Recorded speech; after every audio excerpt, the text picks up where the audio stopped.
আসসালামু আলাইকুম। এখন আপনারা দেখতে পাচ্ছেন আমি আমার একটি গেমস খেলছি যেটার নাম হচ্ছে সুপার স্টোন। এটা একটা স্নেক গেম। তো এখন আমি খেলাটা শুরু করছি। তো ১ম এ আমি হচ্ছে কিছু ডিম খেয়ে আমি আমার লেভেলটা বাড়িয়ে নিচ্ছি এবং তারপর হচ্ছে আমি আমার লেভেলের চেয়ে যেটা কম স্নেক আছে সেই স্নেকগুলোকে খাচ্ছি। এতে করে হচ্ছে আমার লেভেলটা ৫ করে পাবে পার লেভেল। আর হচ্ছে আমি যদি আমার লেভেলের চেয়ে বেশি কোনো লেভেলের স্নেক খেতে যাই সেক্ষেত্রে সেটা খেতে পারবো না আমি। দেখা গেছে সেটা হচ্ছে তার প্রোটেকশন আমাকে রিফ্লেক্ট করে আমাকে দূরে সরিয়ে দিবে। যার কারণে হচ্ছে আমাকে সবসময় আমার থেকে কম লেভেলের কোনো স্নেককে খেয়ে আমাকে হচ্ছে আমার লেভেলটা বাড়িয়ে নিতে হবে। তো এই মুহূর্তে আমি কিনছিলাম আবার নতুন ডাউন হয়ে গেছে।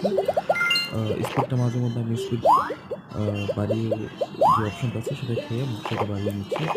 তো এখন হচ্ছে আমি আস্তে বড় হবো এবং কিছু সময়ের মধ্যে দেখা যাচ্ছে আমি একটা বড় স্নেক হয়ে যাবো। যেটা আমি রাজা হয়ে যাবো। এই মোটামুটি বর্তমান যে রাজা আছে সে অর্ধেক খেয়ে নিয়েছে। তো আমি আরো খেয়ে আমি নিজের স্নেকের পাওয়ারটা বাড়িয়ে নিচ্ছি। তো কিছু সময়ের মধ্যে আমি এখন সুপার হয়ে হাইস্ট যেটা আছে সেটা হবো। আমি অলরেডি হয়ে গেছি।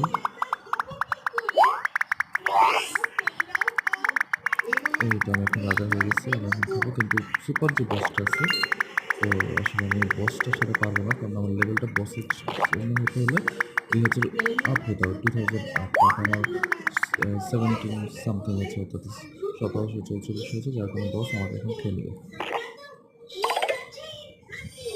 এই ছিল আজকের ফার্স্ট আমার একটা গেমসের